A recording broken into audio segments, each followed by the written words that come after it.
Hello everyone, welcome to the course.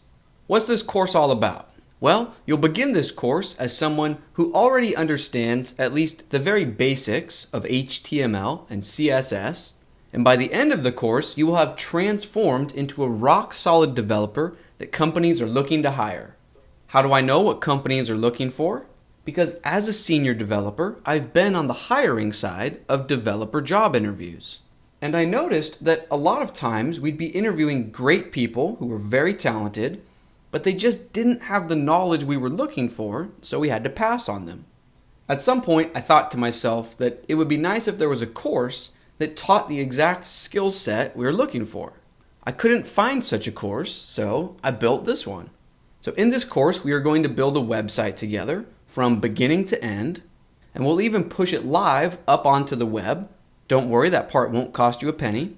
And once your site is live, you can share the link with anyone on the planet. Now, even though we'll build the site together and have a really nice finished product, this course is really more about the journey than the destination. Because along the way, we'll learn how to use all of the tools that make up the modern developer's workflow. Now, there are a ton of different tools, and it can be tricky to understand how all of the puzzle pieces fit together. So my job is to walk through the jungle of tools and best practices with you, step by step, concept by concept. Now we will get into the course outline in just a moment, but first I want to address my teaching style. I try to explain why we're doing something.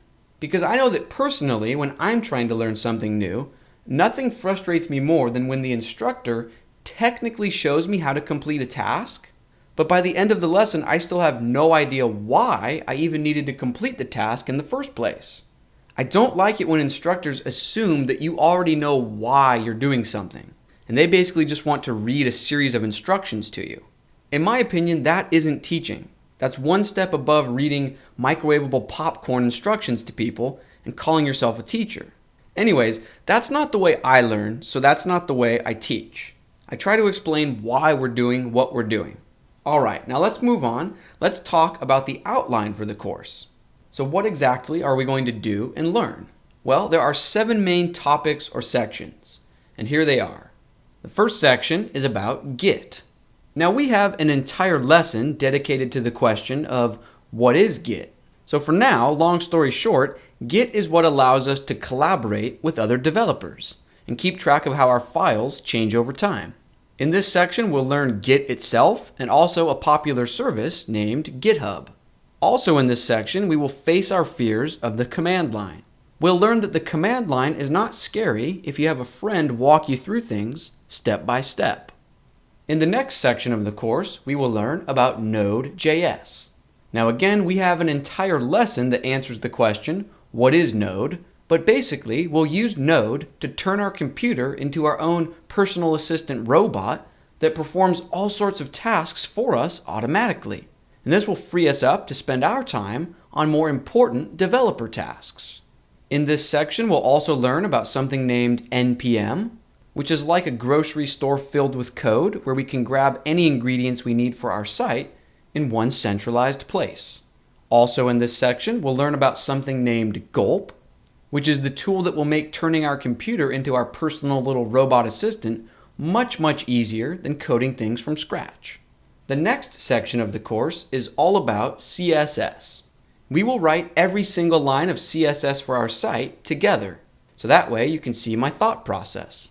Now you might be thinking, hey, I already know CSS, and I'm sure you do, but companies don't just want developers who can create a 3-column layout.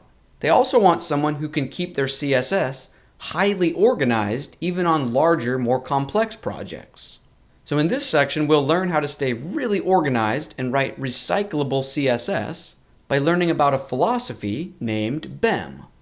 The next section of the course is about mobile-first design and performance. Performance means making our site load as quickly as possible for our visitors. Now again, we have an entire lesson answering the question, what is mobile first? But in a nutshell, mobile first is all about making sure that users don't download any more data than they need to in order for the site to run on their particular device. So for example, a smartphone visitor shouldn't have to download a huge image that's suited for a 30-inch desktop monitor. Also, in the name of reducing how much data visitors need to download, we'll learn about lazy loading our images.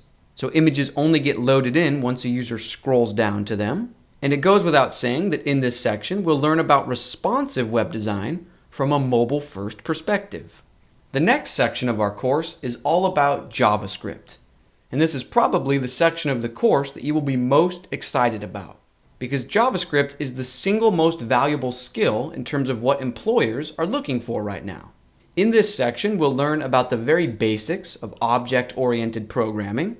We'll learn about the module pattern, which lets us break up our code into modular, super well-organized chunks. And we'll also learn how to use popular tools like Babel and Webpack.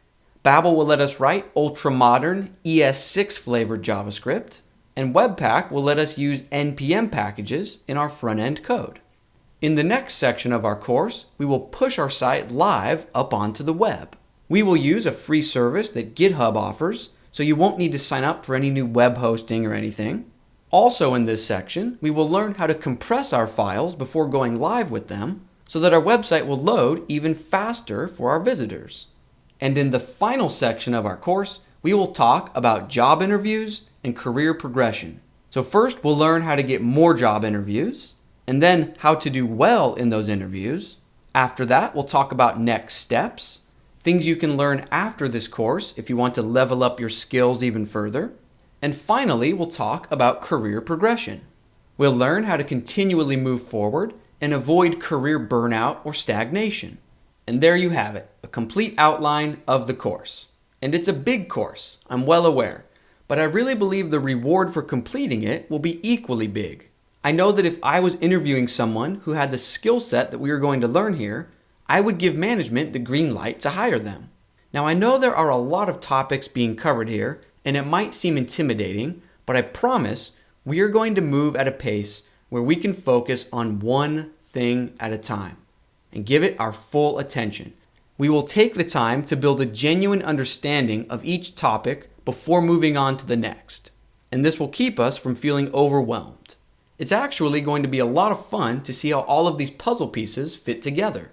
I would love to have you come along on this journey with me, so if you're ready to begin your transformation, let's dive right in.